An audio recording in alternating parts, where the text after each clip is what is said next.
तो विद्यार्थी मित्रों, हवे आपणे स्वाध्याय 4.2 में प्रश्न नंबर 3, बे एवी संख्याओं शोधो कि जेमनो सरवाळो 27 अने गुणाकार 182 होय। शुं कहे छे? बे एवी संख्या शोधो कि जेमनो सरवाळो 27 अने गुणाकार 182 होय। એટલે આપણે અહીંયા લખીએ કે ધારો કે એક સંખ્યા x છે। ધારો કે એક સંખ્યા કઈ છે? x। હવે અહીંયા શું કીધું કે બે સંખ્યાઓનો સરવાળો 27 છે। એટલે મતલબ શું થયું કે એક સંખ્યા વત્તા બીજી સંખ્યા બરાબર બંનેનો સરવાળો, એક સંખ્યા અને બીજી સંખ્યાનો સરવાળો કેટલો છે? 27। હવે એક સંખ્યા આપણે કઈ ધારી છે અહીંયા? તો કે એક સંખ્યા ધારી છે x વત્તા બીજી સંખ્યા, તો બીજી સંખ્યા બરાબર અહીંયા કેટલા? 27। x ને જમણી બાજુ લઈ જઈએ એટલે કેવા થઈ જાય? માઇનસ થઈ જાય। તો મતલબ બીજી સંખ્યા બરાબર શું મળે આપણને? તો કે 27 માઇનસ x। એટલે પહેલી સંખ્યા કઈ થઈ? x, અને બીજી સંખ્યા કઈ થઈ? 27 માઇનસ x। હવે એ બંને સંખ્યાનો ગુણાકાર કેટલો છે? 182। ધ્યાન આપો, અહીંયા લખીએ કે બંને સંખ્યાનો ગુણાકાર, તો બંને સંખ્યાનો ગુણાકાર બરાબર 182 છે। બંને સંખ્યાનો ગુણાકાર એટલે પહેલી સંખ્યા x અને બીજી સંખ્યા 27 માઇનસ x, એ બેનો ગુણાકાર કરો એટલે x ગુણ્યા 27 માઇનસ x બરાબર કેટલા? 182। હવે x ને 27 સાથે ગુણીએ, x ને x ની સાથે ગુણીએ તો આપણી પાસે શું લખાય? x ગુણ્યા 27 એટલે 27x માઇનસ x ગુણ્યા x એટલે x નો વર્ગ બરાબર 182। હવે 27x ને જમણી બાજુ લઈ જાઓ, માઇનસ x વર્ગને પણ જમણી બાજુ લઈ જાઓ તો આપણી પાસે શું થાય? અહીંયા 0 બરાબર માઇનસ x વર્ગ જમણી બાજુ જાય એટલે પ્લસ x વર્ગ, 27x જમણી બાજુ જાય એટલે માઇનસ 27x, 182 તો ત્યાંના ત્યાં છે એટલે પ્લસ 182। એટલે હવે આપણે શું કરવાનું? અહીંયા કે 182ના ભાગલા પાડો, જેથી અહીંયા પ્લસ સાઇન છે એટલે સરવાળો કરતા આપણને કેટલા મળે? 27 મળે। કોના ભાગલા પાડવાના? 182ના ભાગલા પાડો, જેથી સરવાળો કરતા કેટલા મળે? 27। તો ધ્યાન આપીએ અહીંયા કે x વર્ગ વત્તા 182 બરાબર 0। આપણે 182ના ભાગલા પાડો, તો અહીંયા સમજો કે 182 એના ભાગલા પાડે તો 2 9 18, 2 એકા 2, અહીંયા 7 13 સિત્તાને 91, 13 એકા 13। તો હવે આપણે સરવાળો કરતા 27 જોઈએ તો 2 સિત્તાને કેટલા થાય? 14 વત્તા 13 કરો તો કેટલા થાય? 27 થાય। એટલે આપણે 27ના ભાગલા શું થયા? તો કે 14 અને 13 બંનેને આપીએ x। અહીંયા જે નિશાની છે બંનેને આપી દઈએ એટલે પહેલા બેમાંથી સામાન્ય કાઢો x, તો અંદર શું વધ્યું? x માઇનસ 14, એથી માઇનસ 13 કોમન, તો અહીંયા વધે x માઇનસ 14 બરાબર 0। તો મતલબ બે કૌંસ બની ગયા, x માઇનસ 14 અને x માઇનસ 13 બરાબર 0। તો મતલબ શું થયું? અહીંયા x માઇનસ 14 બરાબર 0 અથવા x માઇનસ 13 બરાબર 0। માઇનસ 14 જમણી બાજુ જાય એટલે કેવા થઈ જાય? પ્લસ। માઇનસ 13 જમણી બાજુ જાય એટલે કેવા થાય? પ્લસ।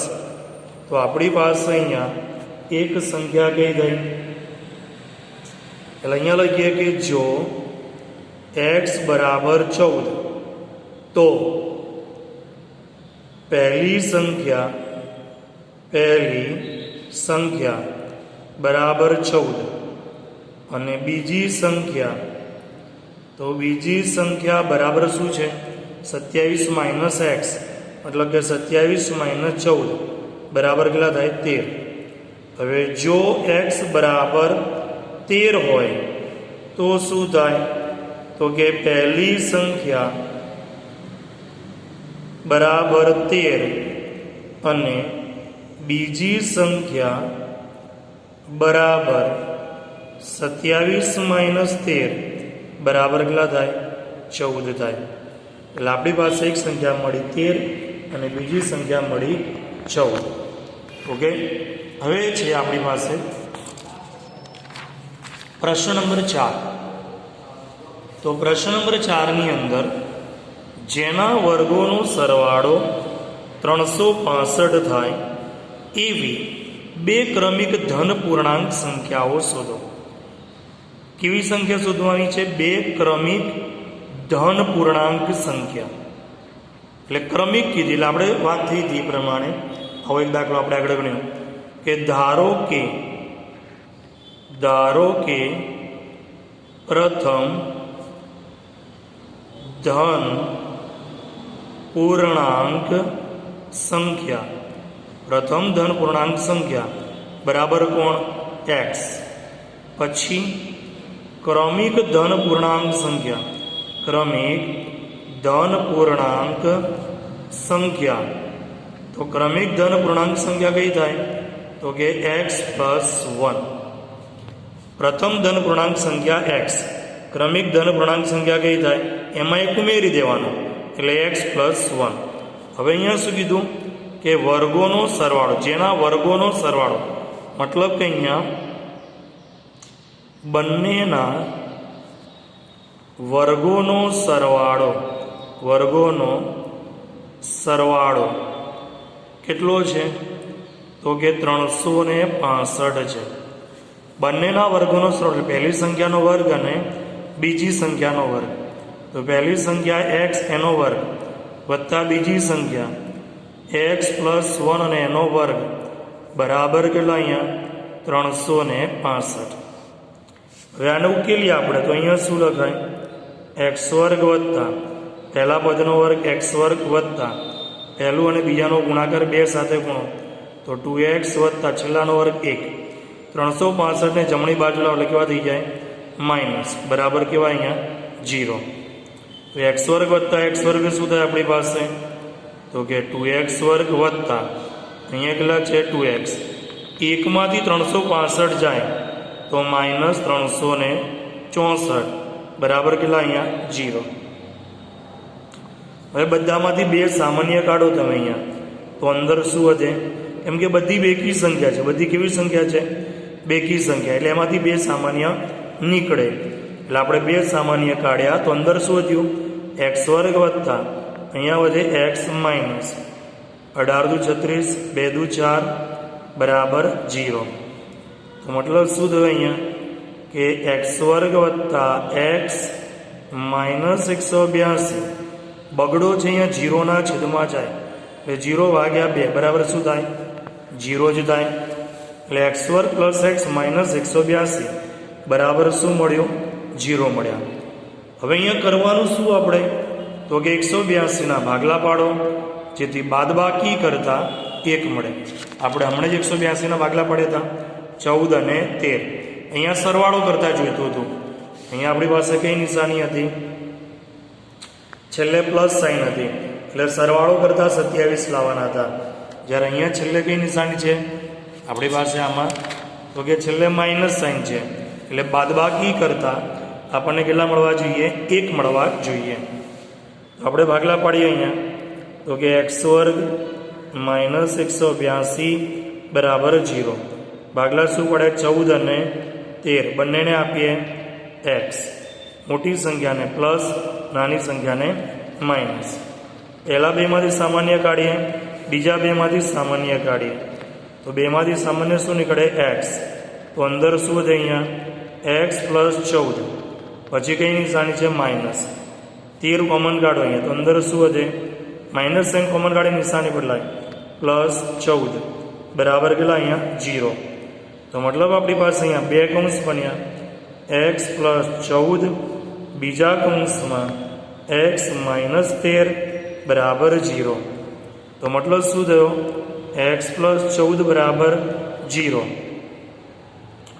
अथवा x - 13 बराबर 0 तो x बराबर +14 जमणी बाजू जले केवा थाय माइनस अहींया -13 जमणी बाजू जले केवा थाय प्लस हवे अहींया प्रश्न शुं हतो के प्रथम धन पूर्णांक संख्या केवी संख्या जोईए धन संख्या जोईए अने अहींया 14 केवा मळ्या आपणने ऋण मळ्या એટલે આપણે અહીંયા શું લખીએ કે x એ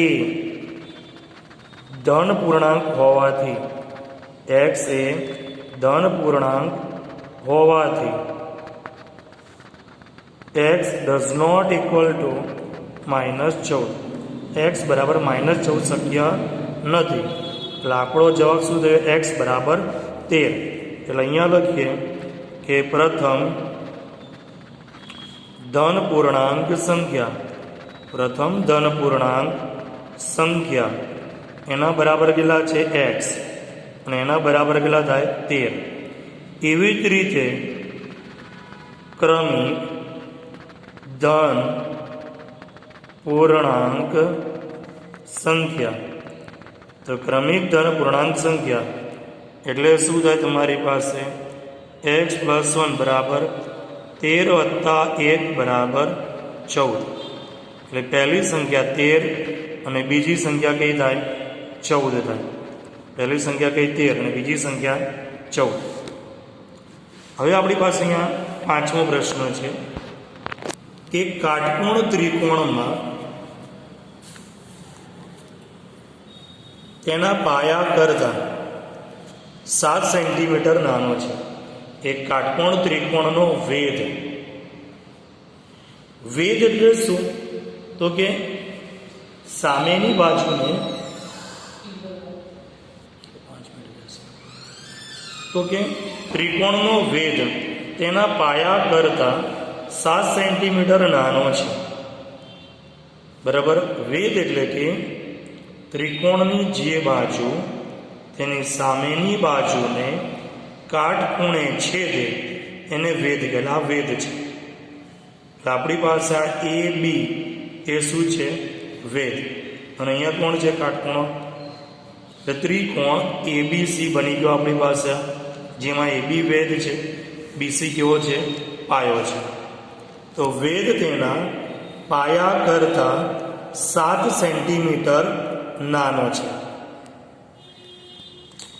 अने AC शू है कर्ण है तो कर्ण की लंबाई तो केटली आपेली है 13 सेंटीमीटर आपेली है कर्ण की लंबाई केटली आपी है 13 सेंटीमीटर है तो अहीं प्रश्न शू है वेध पाया करता नानो है नानू कोण वेध तो जे नानू होय ए धारवानुं એટલે આપણે અહીંયા લખીએ કે ધારો કે વેધ એટલે વેધ બરાબર કોણ AB તો કે AB બરાબર x AB બરાબર કેટલા x હવે તેનો પાયો તો પાયો કોણ છે तो के पायो बराबर BC है हवे अहींया जे कीधुं ए प्रमाणे के वेध ए पाया करता 7 सेंटीमीटर नानो है एटले 7 सेंटीमीटर ओछो है आ एनो पायो है एटले वेध बराबर शुं थाय पायो -7 तो वेध बराबर आपणे शुं धार्युं छे x आ पायो एटले कोण BC -7 ने डाबी बाजू लाओ એટલે કેવા થઈ જાય +7 એટલે કે BC बराबर શું થઈ ગયું x + 7 BC ની કિંમત શું થઈ ગઈ x + 7 AB ની કિંમત શું થઈ ગઈ x BC ની કિંમત x + 7 હવે ત્રિકોણ કેવો છે આપણી પાસે અહીંયા તો કે ત્રિકોણ કાટકોણ છે त्रिकोण केवो छे काटकोण त्रिकोण छे तो काटकोण त्रिकोण ABC में खूणो B बराबर केटला छे अहींया 90 अंश छे तो आपणे 9मा धोरणमां शीखी गया એ કાટકોણ ત્રિકોણ આવે એટલે આપણે પાયથાગોરસના સિદ્ધાંતનો ઉપયોગ કરવો પડે. એટલે અહીંયા લખીએ પાગોસી મુજબ, પાયથાગોરસના સિદ્ધાંત મુજબ કર્ણનો વર્ગ, કોનો વર્ગ? કર્ણ એટલે કોણ? એસી. એસીનો વર્ગ બરાબર બે બાજુના વર્ગોનો સરવાળો એટલે એબી વર્ગ વત્તા બીસી વર્ગ. તો એસી વર્ગ બરાબર કેટલા થાય? અહીંયા 13 એનો વર્ગ. એબીની કિંમત એક્સ એનો વર્ગ, બીસીની કિંમત એક્સ પ્લસ 7 એનો વર્ગ. તો શું થાય? અહીંયા 13નો વર્ગ કેટલો? 169 બરાબર અહીંયા કેટલા? એક્સ વર્ગ વત્તા અહીંયા એક્સ વર્ગ વત્તા 7 દુને 14x વત્તા 7નો વર્ગ કેટલો થાય? 49 થાય. 7નો વર્ગ કેટલો આપણી પાસે? અહીંયા 49.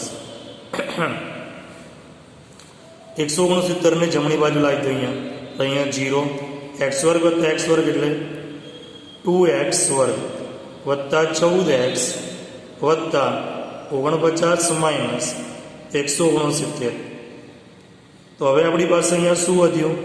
તો કે 2x વર્ગ વત્તા 14x માઇનસ 169માંથી 49 જાય એટલે 9માંથી 9 જાય તો 0, 6માંથી 4 જાય તો 2, 120 બરાબર શું આવે? અહીંયા 0.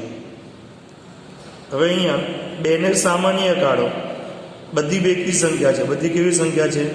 બેકી સંખ્યા. 2 સામાન્ય નીકળે તો અંદર શું વધે? એક્સ વર્ગ વત્તા 7x માઇનસ 60 બરાબર 0. તો મતલબ અહીંયા એક્સ વર્ગ વત્તા 7x માઇનસ 60 બરાબર 0. 60ના ભાગલા પાડો જેથી બાદબાકી કરતા 7 મળે. તો કે 12 પંચા 60, 12માંથી 5 જાય તો 7. તો આપણી પાસે અહીંયા લગાય એક્સ વર્ગ માઇનસ 60 બરાબર 0. 7ના ભાગલા શું થયા? 12 અને 5. બંનેને એક્સ આપીએ. મોટી સંખ્યાને પ્લસ, નાની સંખ્યાને માઇનસ. પહેલા બેમાંથી સામાન્ય કાઢો એક્સ, તો અંદર શું વધે? એક્સ વત્તા 12. માઇનસ 5 કોમન કાઢો, અંદર શું વધે? એક્સ વત્તા 12 બરાબર 0. તો મતલબ શું થયો? અહીંયા એક્સ વત્તા 12 બીજા કૌંસમાં એક્સ માઇનસ 5 બરાબર 0. તો મતલબ અહીંયા એક્સ વત્તા 12 બરાબર 0 અથવા એક્સ માઇનસ 5 બરાબર 0. એટલે મતલબ આપણી પાસે શું લખાશે અહીંયા? તો કે પ્લસ 12 જમણી બાજુ જાય એટલે માઇનસ 12, પ્લસ 5 જમણી બાજુ જાય એટલે પ્લસ, આપણે માઇનસ 5 જમણી બાજુ જાય તો પ્લસ 5. માઇનસ 12 તો શક્ય નથી કેમ કે બાજુઓના માપ ઋણ હોય નહીં. અહીંયા લખીએ જે શક્ય નથી. એટલે આપણે પ્રશ્ન શું હતો કે બે બાજુઓના માપ શોધો. પહેલી બાજુ કઈ હતી? AB. તો કે AB બરાબર x અને એના બરાબર શું મળ્યું? 5. અને BC બરાબર શું હતું? x plus 7.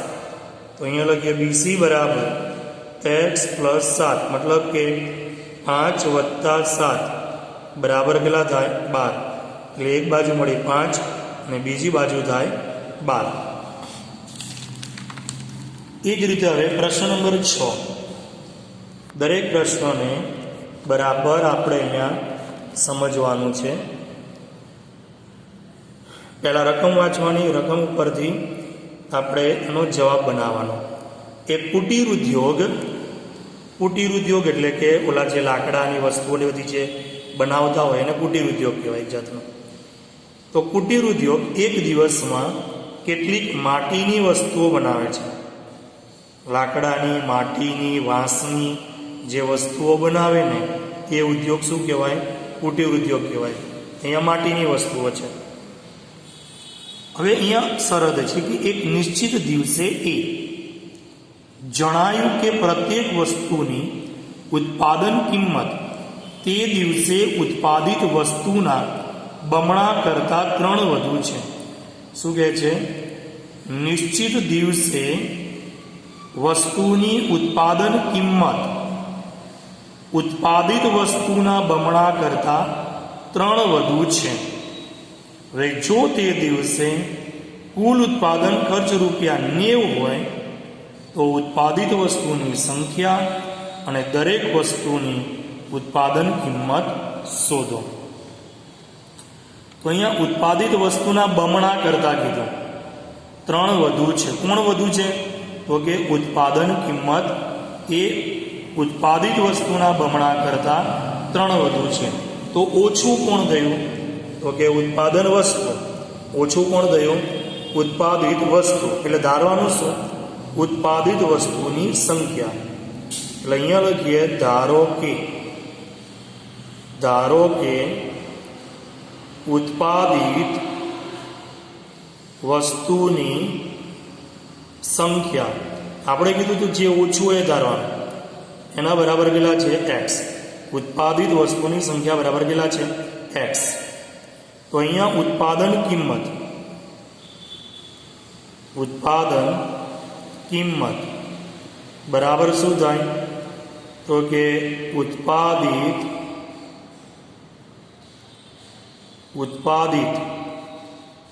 વસ્તુની સંખ્યાના બમણા, એટલે બમણા 2 સાથે અહીંયા ગુણાય, કરતા 3 વધુ છે, એટલે +3. શું કીધું? ઉત્પાદનની કિંમત ઉત્પાદિત વસ્તુની સંખ્યાના બમણા કરતા 3 વધુ છે. એટલે અહીંયા 2, ઉત્પાદિત વસ્તુની સંખ્યા કેટલી છે? x +3. એટલે ઉત્પાદન કિંમત કેટલી થઈ? 2x + 3 રૂપિયા થઈ. હવે કીધું કે જો તે દિવસે કુલ ઉત્પાદન ખર્ચ કેટલો છે? 90 રૂપિયા છે. શું કીધું અહીંયા? કુલ ઉત્પાદન ખર્ચ. તો કુલ ઉત્પાદન ખર્ચ બરાબર કેટલા છે? તો કે ₹90 છે. તો કુલ ઉત્પાદન ક્યારે મળે? તો કે વસ્તુની સંખ્યા અને ઉત્પાદનની કિંમત એ બંનેનો ગુણાકાર કરીએ એટલે આપણને શું મળે? કુલ ઉત્પાદન ખર્ચ મળે. શું કીધું? ઉત્પાદિત વસ્તુની સંખ્યા અને ઉત્પાદન કિંમતનો ગુણાકાર કરીએ એટલે અહીંયા લખીએ, ધ્યાન આપો કે ઉત્પાદિત વસ્તુની સંખ્યા ગુણ્યા ઉત્પાદન કિંમત એ બેનો ગુણાકાર કરો એટલે કુલ ખર્ચ આપણને મળે, જે કેટલો છે? અહીંયા 90 રૂપિયા છે. કેટલા રૂપિયા છે? 90 રૂપિયા. તો ઉત્પાદિત વસ્તુની સંખ્યા કેટલી છે?